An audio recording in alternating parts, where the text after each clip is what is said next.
I'm WFXR meteorologist Gary Boyer. Let's talk a little bit about wind chill. The cold winter months can really play havoc on the psyche of man, basically, because let's just imagine you've got to go outside when the temperature is into the teens, or if not even a little bit colder than that. That alone can be a pretty miserable experience.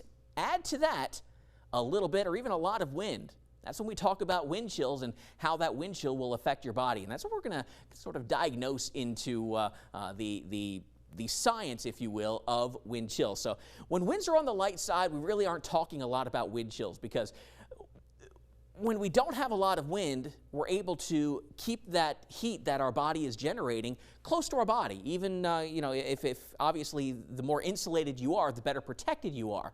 But as we generate a little bit of wind, well, that's when we start to really see those issues, because whatever heat is being generated from our body is being whisked away by that wind. So it's a lot harder to obviously stay warm, and that's when some dangerous conditions really can start to develop around your body, where you really start to feel the effect of that wind and cold temperatures as the wind continues to do its due diligence, basically. So obviously it is very important to simply stay warm and especially dry.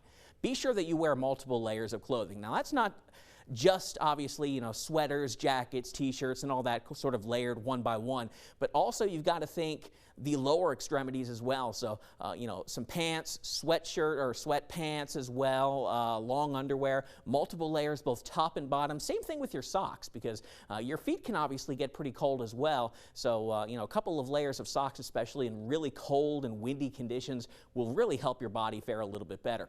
Be sure that you wear a hat, and a warm hat at that, because we get a lot of heat that escapes from our head. So by having that protected, you're able to stay just a little bit warmer. And obviously, wear warm, breathable clothing. You don't want really tight-fitting clothing that's pressed up against your body, because that really isn't going to be doing a whole lot of good, especially if you end up even sweating just a little bit, because now all of a sudden you've got that moisture that your body is generating through sweat that is now getting you wet, which of course will have a bit of an adverse reaction here as well. So definitely some key factors there to help protect you from the biting cold that winter can often generate.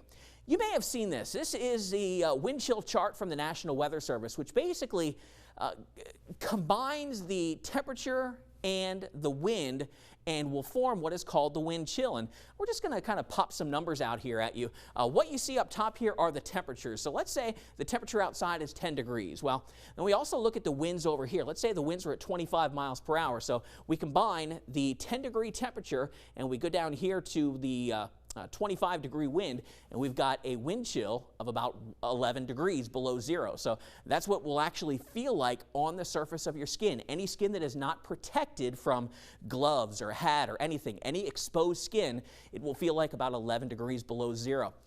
I spent some time out in Montana where the winds really blow and it can get really biting cold. So let's say we're at a temperature of 15 degrees below zero, and we've got a wind speed of, say, 40 miles per hour. So we kind of track that out here to, let's see, 15 degrees below zero. There would be your wind chill of about 50 below is what it would actually feel like. So obviously, the colder the temperatures and the gustier the winds, the colder that's actually going to feel on your body. So again, the important thing is to make sure that you are insulated. Be sure that you are wearing plenty of layers of clothing if you're going to be spending any significant time outside.